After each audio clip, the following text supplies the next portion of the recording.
você acha que é a conversa mais importante da medicina, hein? Vou te dar uma dica. Não é sobre tecnologia de ponta, nem sobre um procedimento cirúrgico super complexo. É uma arte. E uma arte que, quando bem feita, pode literalmente salvar vidas. A gente está falando da entrevista clínica. Uma conversa salvar uma vida? Eu sei, pode soar como um baita exagero, né? Mas pare e pensa um pouquinho.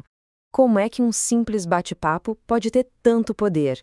É justamente essa a pergunta que a gente vai responder agora. Para a gente entender isso na prática, vamos direto para um caso. Imagina só a cena. Entra no consultório um paciente, 54 anos, se queixando de dor no peito há 2 dias. E tem mais. Ele é hipertenso e fuma bastante. O relógio, meu amigo, tá correndo. Cada segundo é crucial. E a sua ferramenta mais poderosa nesse momento é a conversa. Então, essa conversa não é um papo qualquer. Ela tem nome: anamnese. Pensa nela como se fosse o seu mapa do tesouro. De verdade. É com ela que você vai juntando todas as pistas da história do paciente para chegar no X da questão, o diagnóstico. Sem esse mapa, você está completamente no escuro.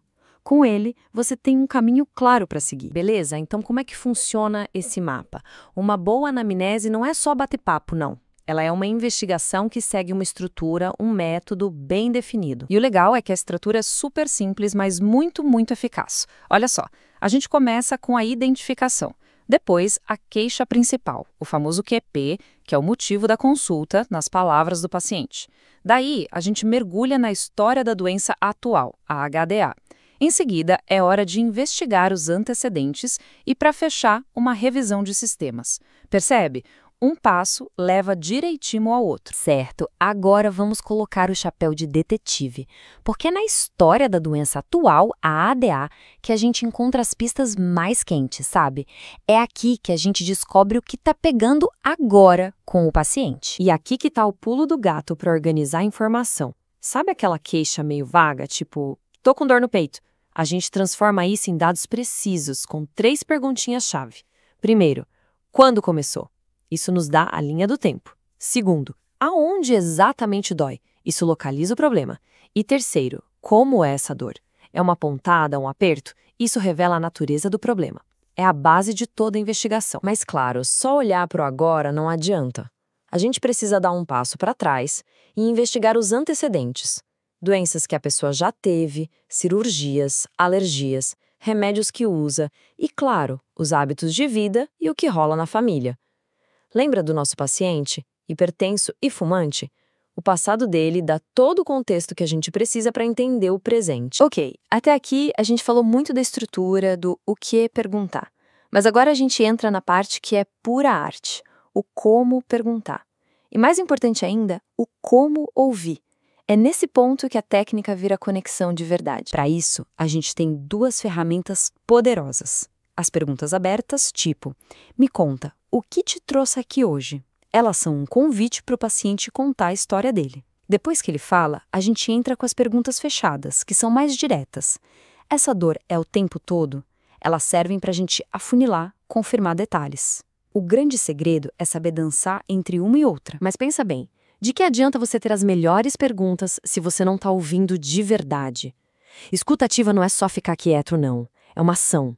É olhar no olho, validar o que a pessoa está dizendo. E olha que interessante, é saber usar o silêncio. Às vezes, é naquela pausa que você dá que vem a informação mais importante. E o básico, né? Sem interromper e, principalmente, sem julgar. E essa parte de não julgar, gente, isso é a base de tudo. A escuta tem que ser imparcial. O paciente só vai se sentir à vontade para contar as coisas mais delicadas se ele perceber que está num ambiente seguro, livre de julgamentos. É exatamente aí que a confiança começa a ser construída. O que nos traz para o nosso último ponto, que talvez seja o mais fundamental de todos. Sabe todas essas técnicas, essa estrutura toda que a gente viu? Nada disso se sustenta sem um pilar central, a confiança. E essa confiança não nasce do nada. Ela é construída numa base muito sólida de ética e profissionalismo. Isso quer dizer pedir permissão, garantir que tudo que for dito ali é segredo absoluto e respeitar a privacidade e o direito do paciente de decidir as coisas. Porque, no final, Uma técnica perfeita sem ética não vale nada. É um corpo sem alma. No final das contas, a grande lição é esta. A anamnese não é só um checklist de perguntas.